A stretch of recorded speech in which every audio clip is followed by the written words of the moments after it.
Menopause से related मैं कुछ आंकड़े या स्टैटिस्टिक्स बताना चाहूँगी कि 84 maximum majority of the time 80% से ज़्यादा लोगों को ब्रेन में मेमोरी लॉस, ब्रेन फॉग की समस्या होती है। ब्रेन फॉग के साथ साथ ही मैं बताऊँगी कि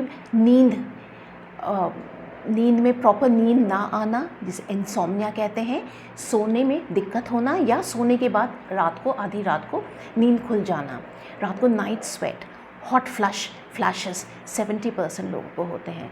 बट हाँ, भूलने की समस्या जिसको ब्रेन फॉग भी कहते हैं, उसमें आपके ब्रेन में ये याद नहीं रहता कि मैं क्या करने वाली थी, मैं क्या बोलने वाली थी। आपका जैसे चश्मा है सिर पे लगाया के, चश्मा कहाँ है, चश्मा क्या, आप ढूंढ रहे हैं सब जगह, चाबी रख के आप भूल जाते हैं। आप जैसे रसोई की तरफ गए या कहीं जाए तो आप ये भूल जाते हैं मैं यहाँ क्यों आई थी। तो बेसिकली इस तरह की जो समस्या है इसको ब्रेन फॉग या एक फॉरगेटफुल, भूलने की समस्या, ये भी मेनोपॉज, पेरीमेनोपॉजल एज ग्रुप में बहुत कॉमन है। 80% में नींद बहुत इम्पॉर्टेंट है। मूड गड़बड़ाना, अक्सर मूडी हो जाते हैं, चिड़चिड़ापन हो जाना। 70% को 69-70% पेशेंट्स हैं जिनमें जॉइंट की स्टिफनेस, हाथ पैरों में दर्द, दुखन, जॉइंट स्टिफनेस, मसल की वीकनेस, मांसपेशियों में दर्द। ये नहीं पता रहता कि सब ठीक है, ठीक ठाक सोए, बट अचानक से देख रहे हैं कि कंधे में दर्द हो रहा है, लो बैक, कमर में दर्द है, घुटने में दर्द है। तो घुटने की समस्या, इवन कंधों इसकी बात करें तो फ्रोज़न शोल्डर, ये भी काफ़ी है। कंधा जाम जिसे कहते हैं, घुटने में आपको चलने में दिक्कत है, घुटने में दर्द होने लगता है कि हमने कुछ नहीं किया, आराम से रेस्ट करके सो के उठे हैं, अचानक से बोले कमर में कैसे दर्द हो रहा है, स्टिफनेस क्यों है, कोई चोट नहीं लगी, कोई ठोकर नहीं लगी। तो ये आपकी जॉइंट स्टिफनेस, मसल वीकनेस, वेग पेन्स एंड एक्स, जगह जगह पे दर्द, दुखन होना, थकान, वेग, फटीग जिसे कहते हैं, अजीब से थकान सी है हर समय।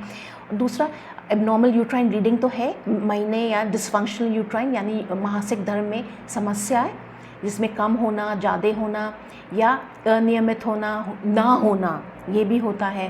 दूसरा एक और बहुत इम्पॉर्टेंट है, वो है कि दर्द, सेकेंडरी डिस्मेनोरिया हम बोलते हैं कि पहले कहते हैं बचपन में कभी महीने पे कभी कोई दर्द नहीं होता था, अब इतना दर्द होता है, इतना क्रैम्प होता है, इतनी ब्लीडिंग होती है कि बिल्कुल बिस्तर पे ही लेटना पड़ता है या डॉक्टर को इंजेक्शन लगाना पड़ता है।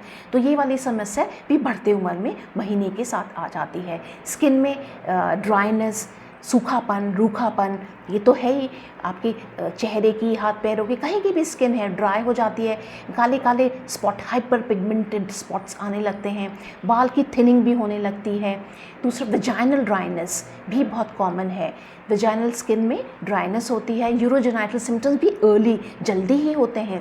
पेशाब की समस्याएं, बार बार आ रहा है, फिर आपका अर्जेंसी हो गया कि अचानक से आपको भागना पड़ रहा है और गए तो फिर आ नहीं रहा। तो बहुत तरह तरह के ब्लैडर के सिम्टम्स भी होते हैं। जेनाइटल सिम्टम्स हैं यूट्रस से रिलेटेड, तो स्पेसिफिकली गायनिक से रिलेटेड हैं, यूरोलॉजी वाले सिम्टम्स हैं। तो गट वाली हेल्थ के में, इसके अलावा एक होता है ईयर में भी आपको ringing in the ear, tinnitus, कान में और एक चक्कर, वर्टाइगो, ये ईएनटी वाली प्रॉब्लम्स होती हैं।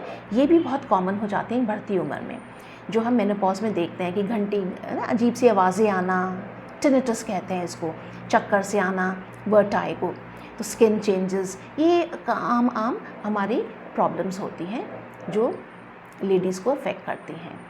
और इसके लिए केवल आपका लाइफस्टाइल मॉडिफिकेशन, टाइम रहते, समय रहते आप अगर लाइफस्टाइल अच्छी कर लें, अच्छी हैबिट्स ले लें, या फिर हार्मोन रिप्लेसमेंट थेरेपी या ईस्ट्रोजन रिप्लेसमेंट।